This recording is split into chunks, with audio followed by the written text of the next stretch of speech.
stuff, you got Samuel's and Kings that tell you they were all bad with a few exceptions. I mean, a few exceptions. Josiah was good, and Hezekiah was kind of good. That's it. Northern Kingdom, these kings are just bad all over. They're messed up. And we deserve to be in exile. We deserve to be in Babylon. We deserve to be in Assyria, because we were rebellious.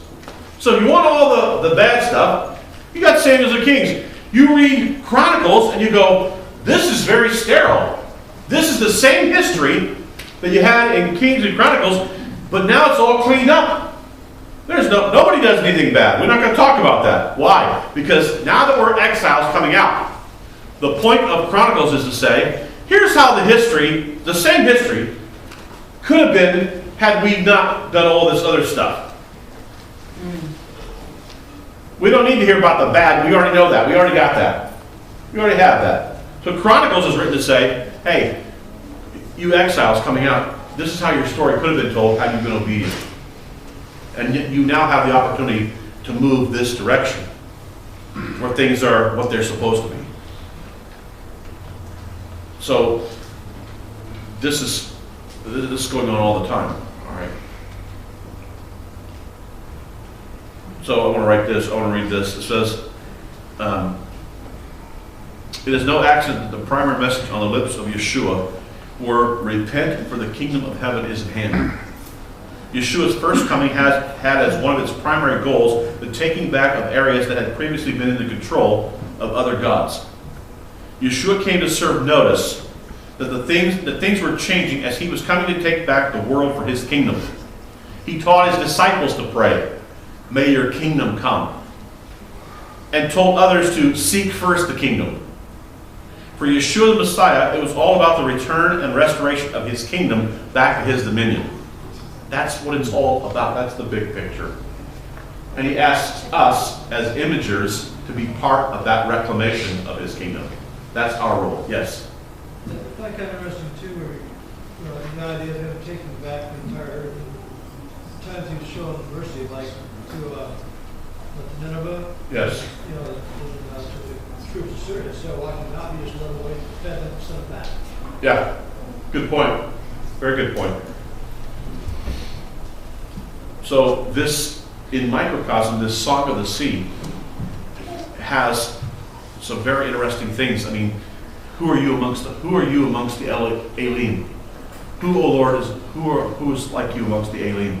No one is like him. He is far and above all other gods.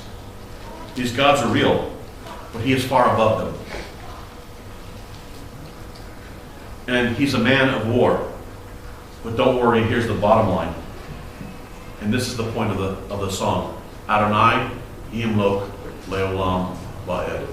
The Lord, Yahweh, will reign forever and ever. And the good news is your God reigns.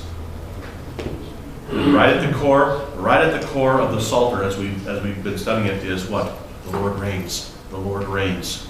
Just when it all looks out of control and all looks helter-skelter, God says, don't worry. I'm still ruling and reigning. I've not abandoned the throne. And I will come back to reclaim this earth for my territory. And will come here again to do the final reclamation. This is probably the big problem with a lot of mainstream Christianity is the fact that they believe that God did everything in the Old Testament. Yeshua did everything in the New Testament. And when Yeshua said, if you love me, keep my commandments, he was thinking of only what Yeshua said, because God said all those things back there. And I think there's two different covenants. Right. They don't realize that it was Yeshua that wrote the law on the tablet. It was Yeshua that gave us the ordinances and the statutes. And he's not going to contradict himself in Matthew, Luke, or John. That's my point in saying that that Yeshua is included in the divine identity, is because you can't have him saying this and him saying that. It's one people, one God, one Torah. So it's not self-contradictory. And Yeshua is wrapped up in the divine identity to the point that he's inseparable from it. He's separated from it only by geography. Only because he comes to this realm. But not because he's something other and disconnected. But I can't understand John 1:1, where Yeshua was the Word and he was God. Right.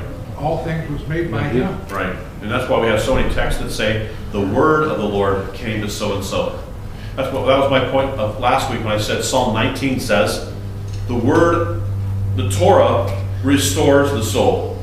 Then Psalm 23 says, Yahweh restores the soul. Which one is it? Yeah. Both and. You can't separate the two. So I can say it either way. All right. Please stand with me for the traditional Elena on page 95.